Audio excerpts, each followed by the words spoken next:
you were to put it into a short description of what it is that you guys do, what would you tell me? Everything from the subgrade down, and that can include crawl spaces. Do ba do ba do ba do ba do ba do ba do ba do ba do boo do a boo ba do. Your marketing sucks. What's up, everybody? Welcome back to another episode of Your Marketing Sucks, Building North Idaho with Monty's Digital Marketing. Today, I have with me one of my very favorite clients, Monty with Premier Basement Systems, and of course, my co-host, Dan. How you guys doing? Good. Everybody hold their applause, please, till the end. This is going to be a fun episode. That of all of the clients that we have, whenever it comes to character, if you want to laugh, all you got to do is text Monty because his response is going to make you laugh out loud. So I will tell you, full disclosure, I was talking to my wife earlier today, and she goes, "So you're doing that podcast thing this afternoon?" I was like, "Yeah." She goes, "Tone it down." I'm like, "All right, I'll do what I can." I wish his wife would have came. I know. I know you don't.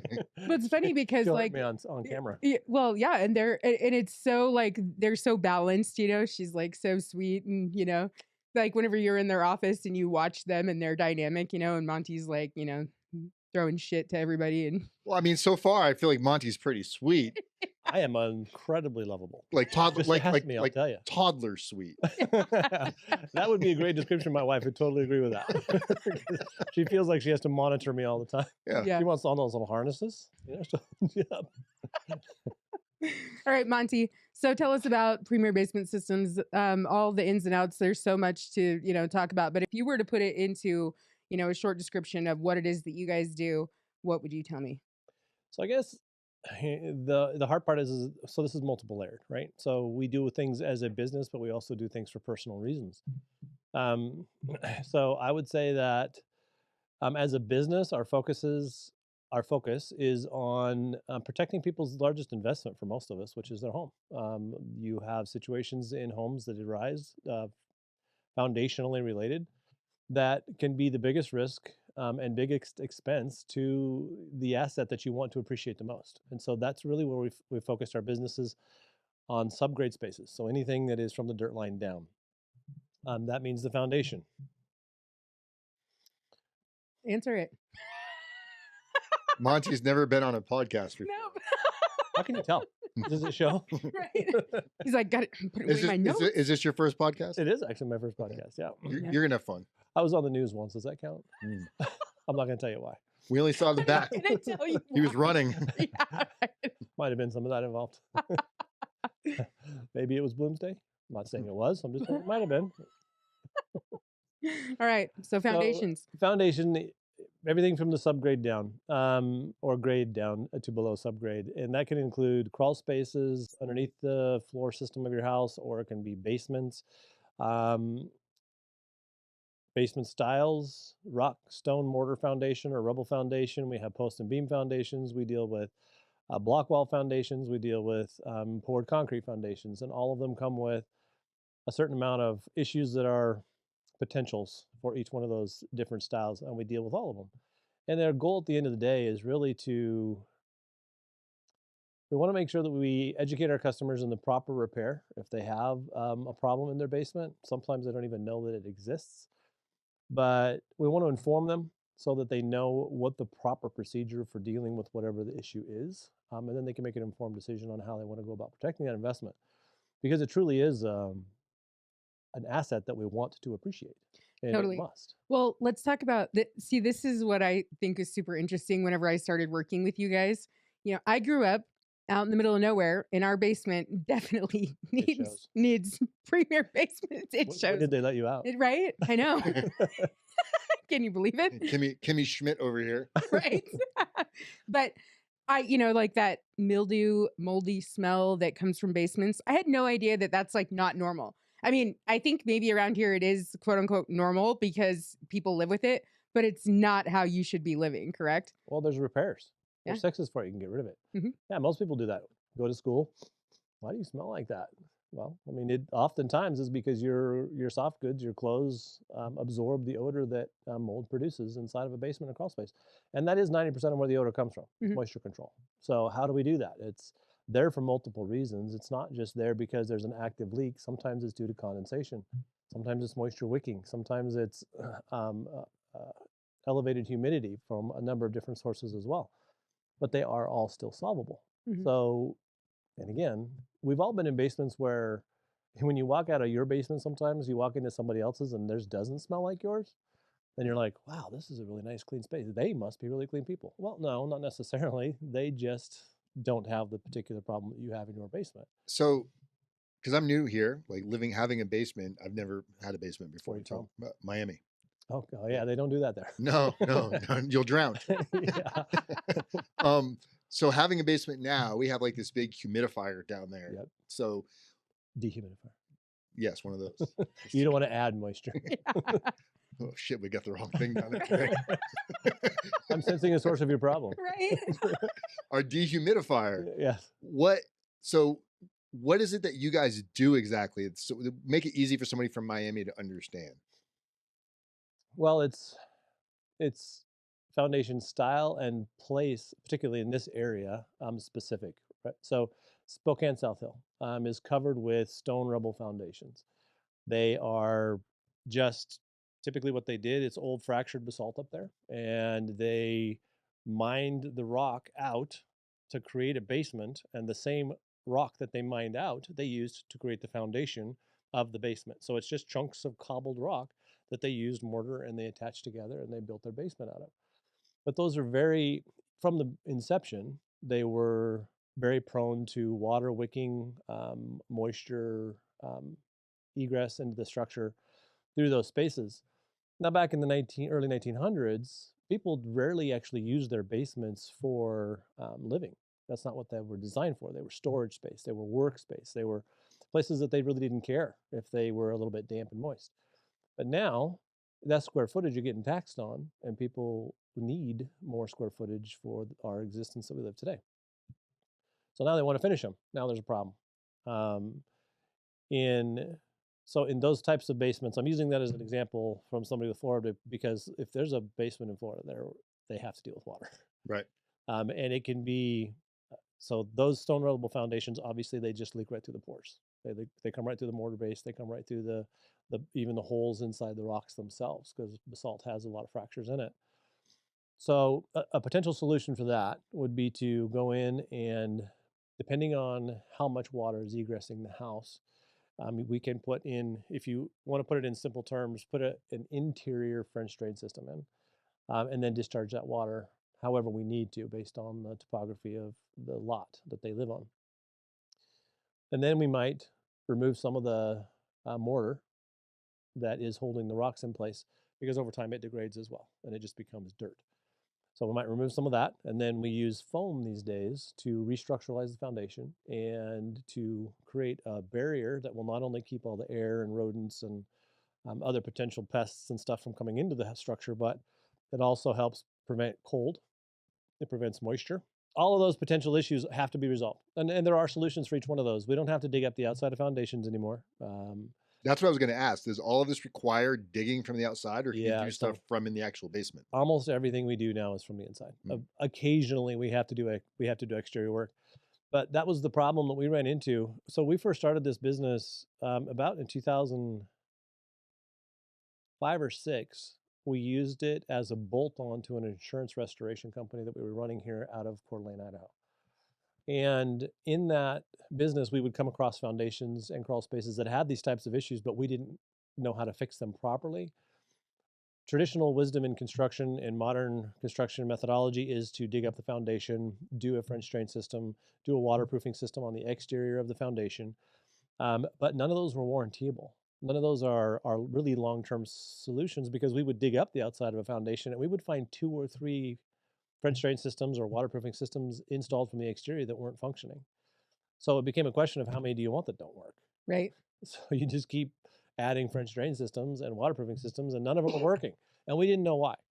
So we spent the time and got ourselves educated on what techniques, what technology, what processes were new that we could use and repair some of these.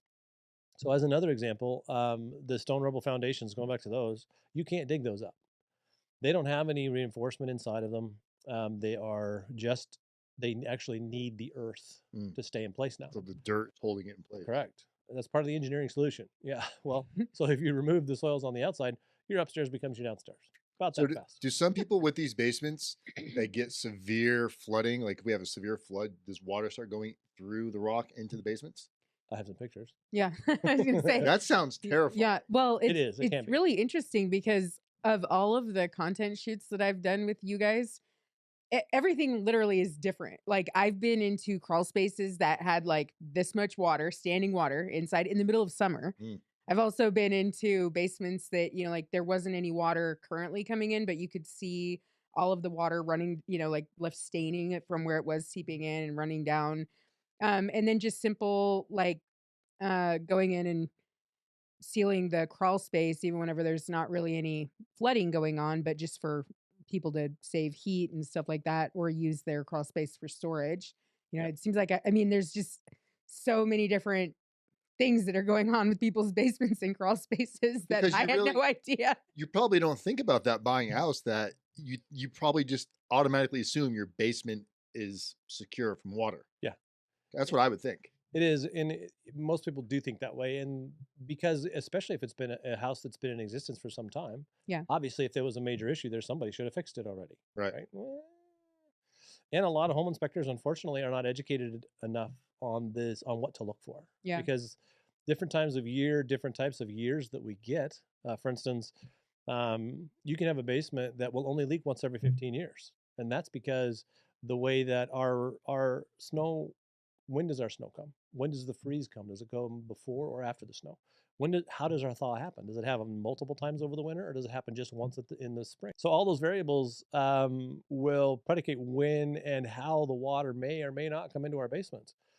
On a normal year, when we get a winter time that starts, in the first part of November to December, and the ground freezes, and then we start getting our snow cycle, and it stays snow until February, March, that's a very different year than when we get the rain like we've had starting in October that still doesn't quit. Mm-hmm. And we get multiple melt-off cycles. That changes the way that the water moves through the soil. So it impacts your house differently. So that becomes a challenge for a lot of homeowners and home inspectors, new first-time home buyers, realtors, all of those. It becomes a real challenge because, again, it's not going to do it every year in some locations. Some houses are going to have that problem every year. Right. It doesn't matter. They're just in the water path. And, the way that you build a house is you dig a hole in the ground that you want to put your house in, and then you put your house in it, and then you put the dirt back up against your house. Well, you dug a hole. Water falls down. Mhm. You just created a congregation point for the water. So it's going to wind up becoming an issue for you if you happen to be in that water path area. One thing that is known around here is sump pumps. Like that's what we grew up with. Sump pump, not necessarily. Sump pump? Yeah. And whenever there'd be water in the basement, you'd go turn it on and it pumps the water out.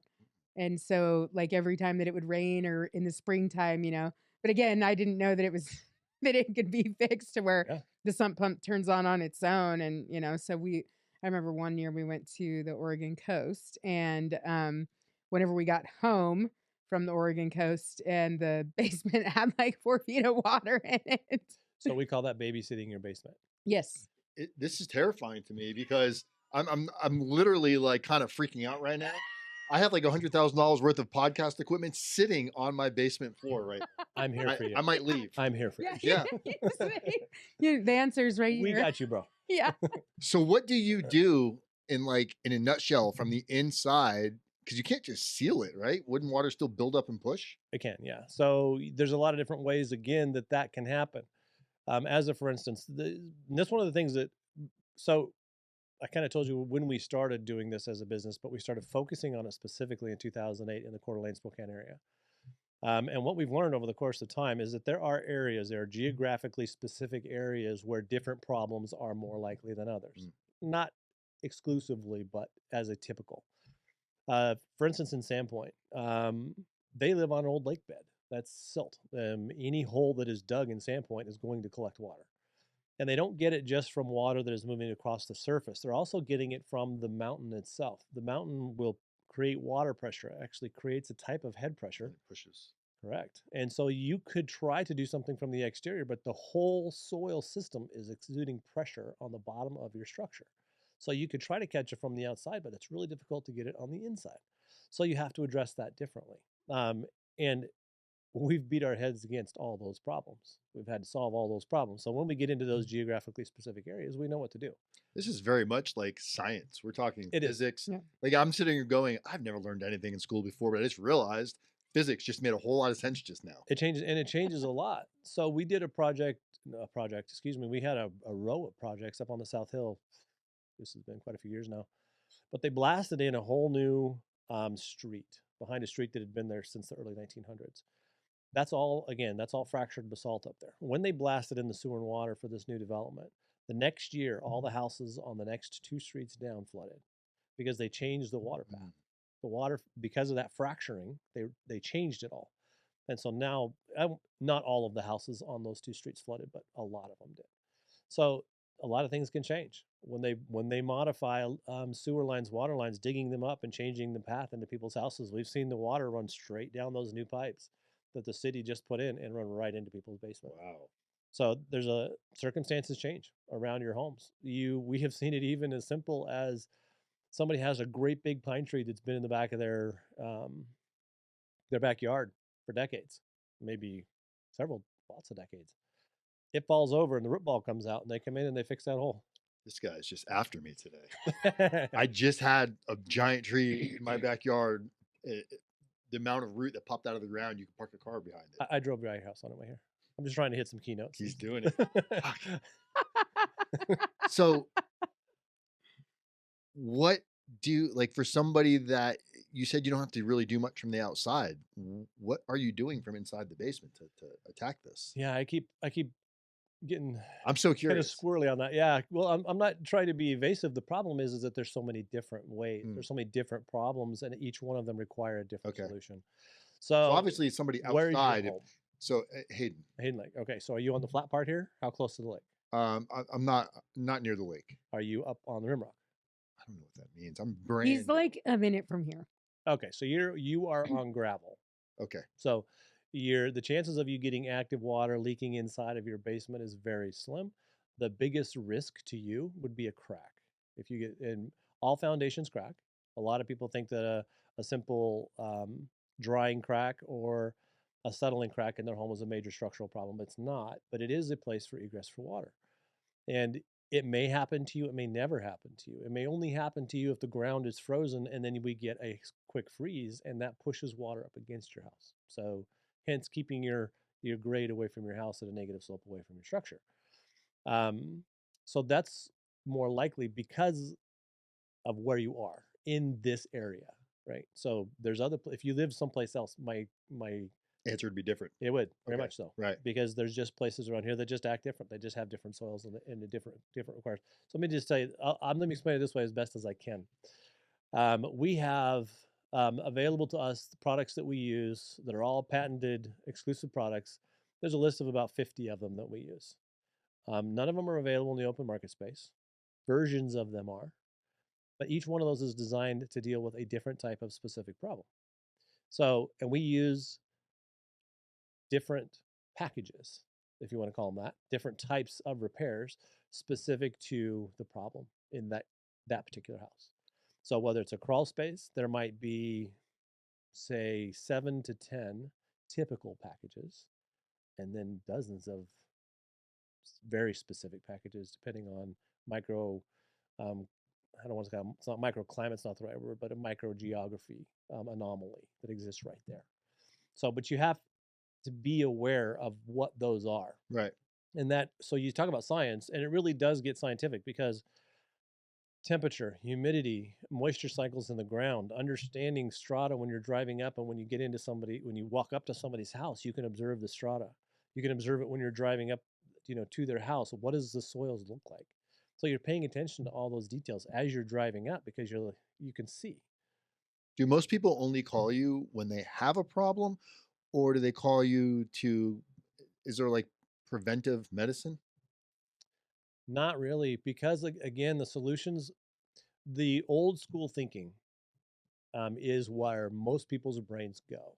Everybody has a contractor friend, right? Everybody has somebody that they built a shed in the backyard with their grandfather and they're a carpenter. Or they know everything that there is to know about construction. I did build this table. I can tell. And he was super proud of it. Actually, it looks really good. Yeah. It really does. Thank I you. like the Ryobi took me, Yeah. took me there. Don't brag about that. I'm bragging about it.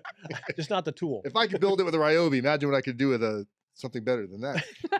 But yeah, continue, because it's somebody that is buying a house that wants to make sure this isn't going to be a problem they run into. Is there anything that they can really do, or not really?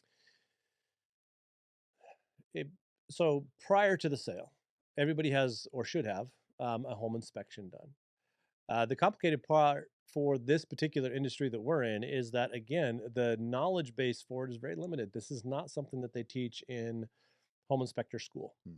They may know how a sump pump should be hooked up. They may understand how it should be discharged. They may understand that portion of it, but to truly understand all of the parts of the puzzle that are and need to be addressed, they're not going to have that knowledge base.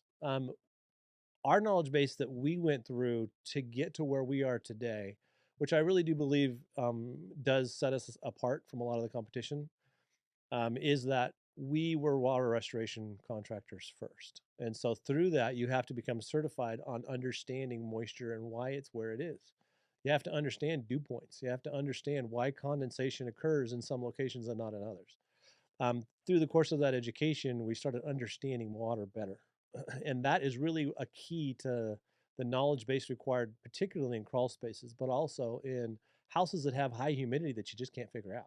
Why is it there? Is it there because you actually have an active water situation coming into your home? Or is it there because of dew points being reached because of the way you're heating and cooling that space?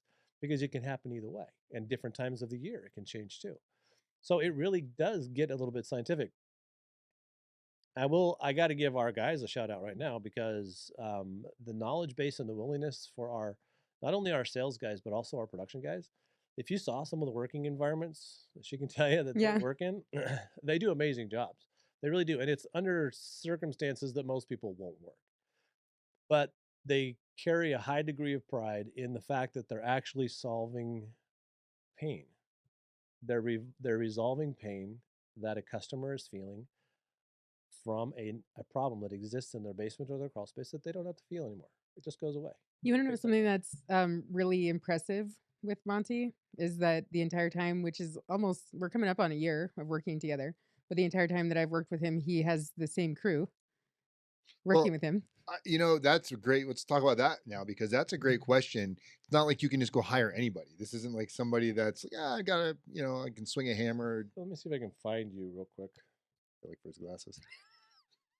I'm not very happy about that either. This is what the condition some of the guys work in a crawl space.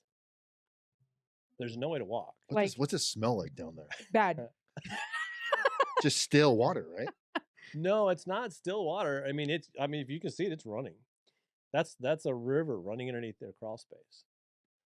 So you're going to have the bigger thing you're going to notice when you go into a crawl space like that is the humidity. Do all houses have these crawl spaces? Is this under the, where is this under a basement? No, a house either has a slab, a basement, or a crawl space.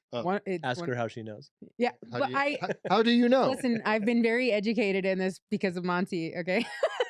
So am I asking, because if I were from Idaho my whole life, would I already have known the difference? Okay. I didn't even know the difference. That's what I only knew because of him. Most contractors, I don't care how good they are. I don't care how well educated they are. Very few of them understand this part. Yep. This is actually one of the things we do as a business is what they call conditioning crawl spaces.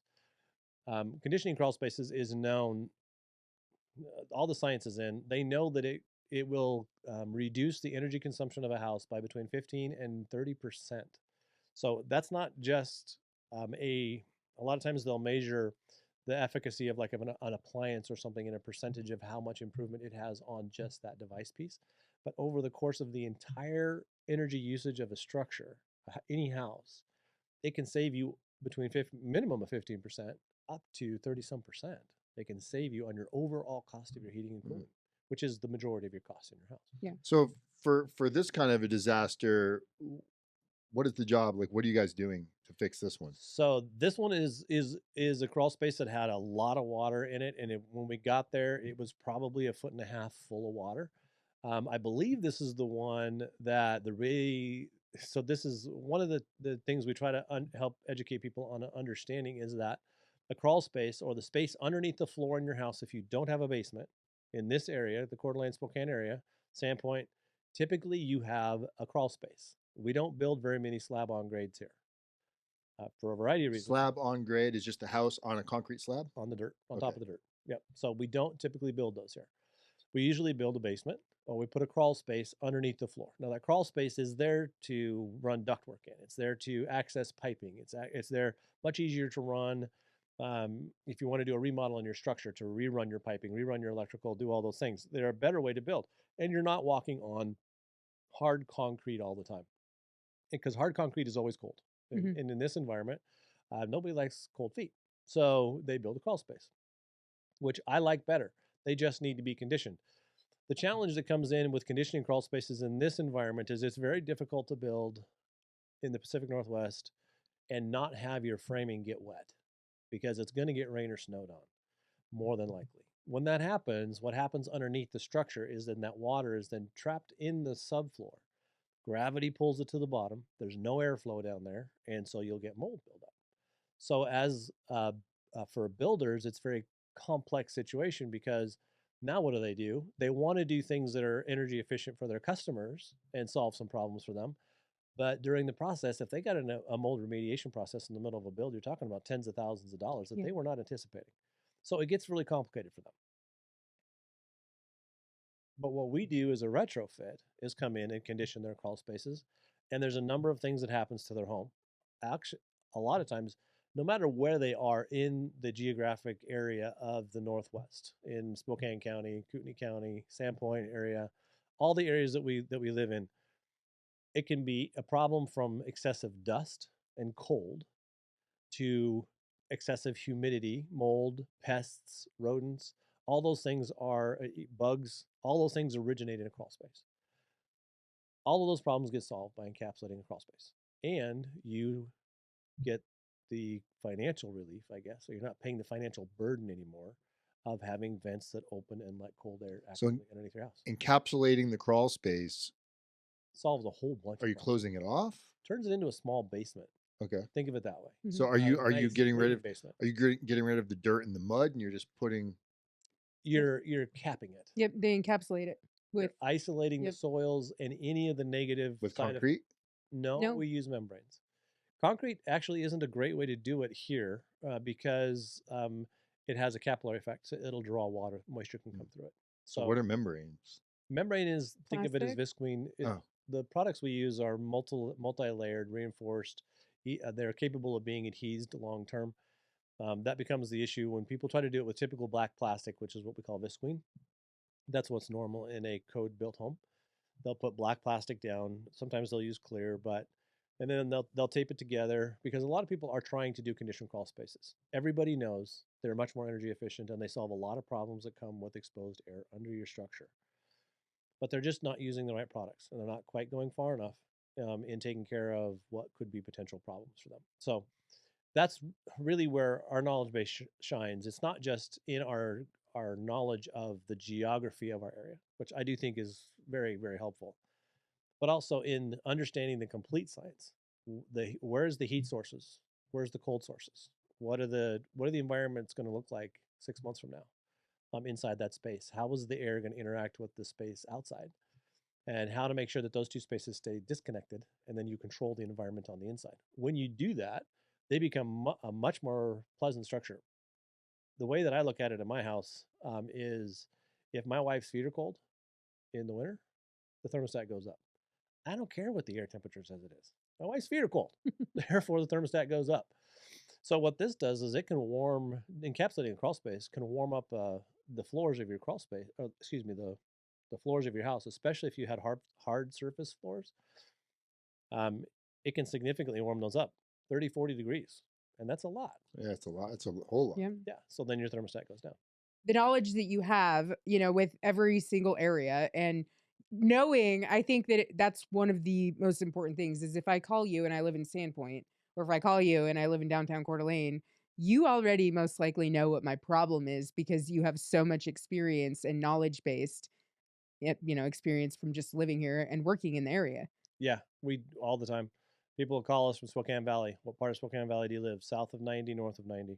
Do you live east or west of Oregon? We can specifically almost tell you. You probably and that's a knowledge base that our estimators have as well. Mm-hmm. Let's see, the estimator that has been with us the least amount of time right now, I think it's been about 3 years. They all have it. They all know. Mm-hmm. They know when they see the address. Our schedules are usually out a week to 2 weeks out for estimators, and they look at their schedules in advance, and they know what they're going there to look at because of the knowledge of the local geography. So yeah, I've been playing in the dirt in one form or another since a long time. So It's really one of those kind of jobs that you wouldn't even realize. So many people must not even know they need this until they need it. no, that's Yeah. one of the things we tell people all the time is that, especially in a crawl space, the crawl space underneath your house is the most influential and most ignored space in every house. So Nobody wants to look down there. so somebody's watching this and they have a crawl space. What do you mean if somebody's? What do you mean when? When our millions of viewers are watching Exactly. this, Monty, Yes. and they have a crawl space, should they immediately be thinking, "Oh, I should have this looked at," or only if they're having some kind of an issue? Because they may not even know they have an issue. Their electric bill or heating bill may be higher than what it needs to be just because they haven't treated their crawl space. So that becomes the thing. If you have a vented crawl space built to code, you have issues that can be resolved and that can benefit you by addressing them. Period. I don't care how dry your crawl space is. I don't care how wet it is. I don't care. It doesn't make any difference. A vented crawl space is it's not a good system for your home or your structure. And it's not healthy. No. So everything you think, all air movement in a house moves from low to high. So if you have some condition in your crawl space, which you're going to have either in the summer or the winter, either if it's wet or it's dry, you're going to have some condition in your crawl space. Radon is another one. Radon gas buildup that you could get in your crawl space, which is a whole nother conversation. But any of those situations are something that can be addressed and should be addressed. And you will notice an appreciable difference in whatever that situation is and the reduction of that penalty that you're paying. Dan, it can be bats too. Oh, yeah. What? Coyotes. What do you mean coyotes? What do we She has a video. of coyotes Like, we don't in the she doesn't have base coyotes, in the but- crawl space? Were they A dead? bat. A bat. No, we Did found it, light. did it like bat. chase you? It didn't chase me. It chased One of one of his guys. guys. Did he run? Yes, it Oh, screamed. Oh, this is awesome. Do we have that on video? Yes. Do ba do ba do ba do ba do ba do ba do ba do ba do boo do a boo ba do ba do ba do boo do. Can, Oh, yeah? can we post your guy running and screaming from a bat? oh, did. absolutely. Oh, I already did. You did. But you can put it in there because it actually is pretty fun. All right, we Yeah. got to add that to it. And the Yeah, we way gotta- that Mod's digital advertising put that little clip together really was very clever. And it's very cute. It's gone a long I way. got to see this. You should have shown me that so I had that going in. What about basements? So if you got somebody with a basement, because my basement definitely, we have a dehumidifier, Mhm. and I'm emptying that thing literally every day. You got the wrong kind. But The wrong kind of dehumidifier or the wrong yeah. kind of basement? No. Both. So your basement's probably pretty good. There's things that you can do to improve it, depending on what your goals are for that space, right? So dehumidification by itself, without purpose, is actually not your answer. That's not the right way to probably go about accomplishing what you're trying to accomplish. What did you put the dehumidifier in there for? Because it smelled damp. It smelled musty? Yeah. Because that's usually what we associate with. Yeah, and our washer and dryer is down there, and I don't like my clothes. That's weird. I have some clothes that hang down there. You're from Florida. Everything smells moldy. No, we smell great in Florida. Yeah. Christian Dior. It's basically I don't even know if that's a perfume. I just know that that's. Yeah. The toddler strikes again. I'm telling you, Squirrel. Monty. I tell people Florida is like living on a tropical island with air conditioning. Okay. Yeah. I mean, It's humid, but we I'm don't. thinking The Pitbull. the air's not trapped. Pitbull, like the singer. Yeah. Wow, it's pretty impressive. I mean, I'm hip, man. Just Yeah, he is. because hip is 30, 40 years ago. All right. But I imagine some of this smell from my basement's making it up into my house. It is, and it will. So, but the issue that you're more than likely having in your basement is not related to an active water problem. It's probably related to condensation. Is your basement finished? No. Okay. So what's more than likely happening is you're heating the air in the space, and it's condensating on the walls just enough to allow just enough mold to grow on your basement walls to produce the odor. So what you smell when you're smelling mold is chemistry. Mold has two different types of chemistry that it produces. They call them mycotoxins and MVOCs, or microbial volatile organic compounds. That's an odor. It's a chemical that the mold produces. That's what you smell. You don't actually smell the plant. That makes sense. You're not picking up the spores. You're not picking up. That's not what you're picking up. But that's what you're smelling. But if you don't have an active water source inside your house, that's probably what's happening, and probably going to be worse in the winter than it is in the summer, because the cold temperature of your wall, your foundation wall, and you're heating that space with a furnace, and now all of a sudden those two spaces are reaching below the dew point. So what would you do in a situation like this? So there's budget considerations. In my house, I would spray foam. I would put up all my exterior framing and wiring, and I would spray foam the walls, and I would save a lot of money in my energy consumption, and all of those other problems just naturally go away. So it was also the most expensive way you could do it. Well, or other ways. Well, I'm glad that you brought that up, Monty, because sometimes we see comments where people are like, "Oh yeah, go ahead and spray foam it so that the mold keeps growing under there." Yeah, that's not the way it works. So first of all, there's a lot to that subject as well. How they deal with mold, why it's there to begin with, what it requires to live, encapsulating mold versus killing mold. There's a whole bunch to that subject. But typically what happens when you spray foam over the top of mold, it's first of all dead because of the chemistry. Second of all, you've removed the source of moisture, which is the first thing you have to do. If you're going to deal with mold in general, you got to get rid of the moisture source. You cannot control the fact that your house is made up of wood food or mold food, wood. So you have to control moisture. When we spray foam on top of wood surfaces, and it doesn't matter what the space is, it disconnects the water source from the wood. And so it can no longer be there. And it is a complete zero perm barrier when you get to 3 inches. So nothing can transfer through that. So that's 3 inches.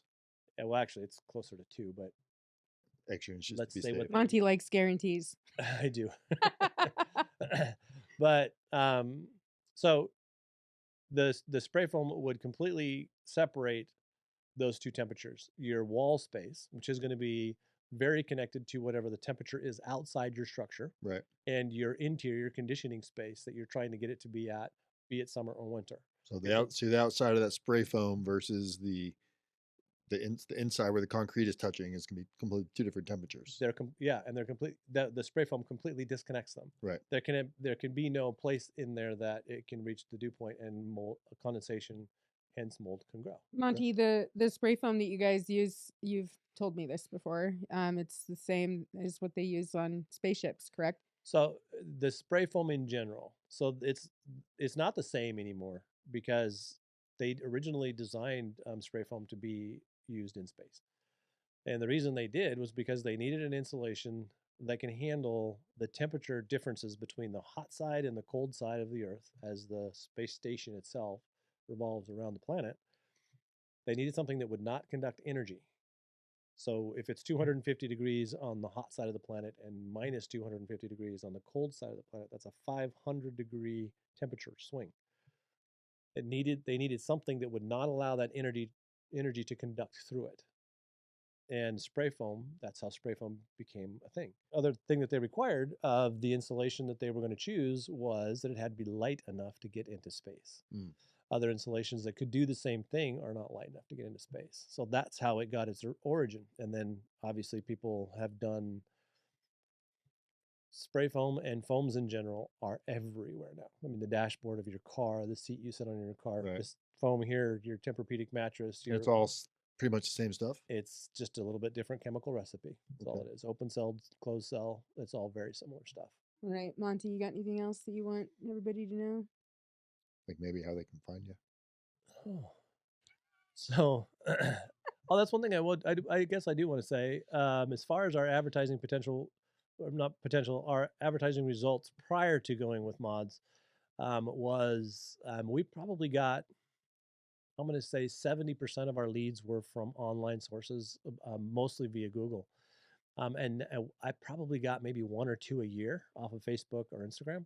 And now we probably got like 20% are coming off of Facebook, plus the stuff that we get off of Google and that kind of stuff, which is a complete switch in me. I just anticipated that our Facebook and Instagram stuff would force over to the web, but it's not working that way. Mhm. It's a whole different market space that I was anticipating, obviously, because I don't know how to do marketing.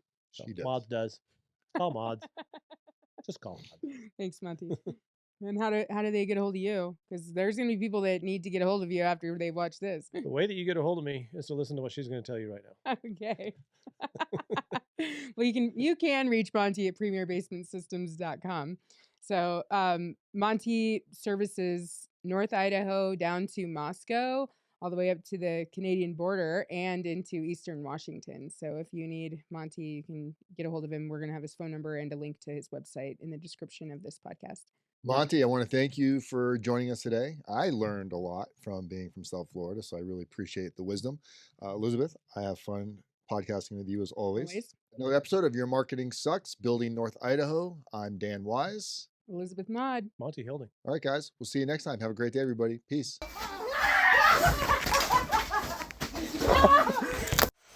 Your marketing sucks.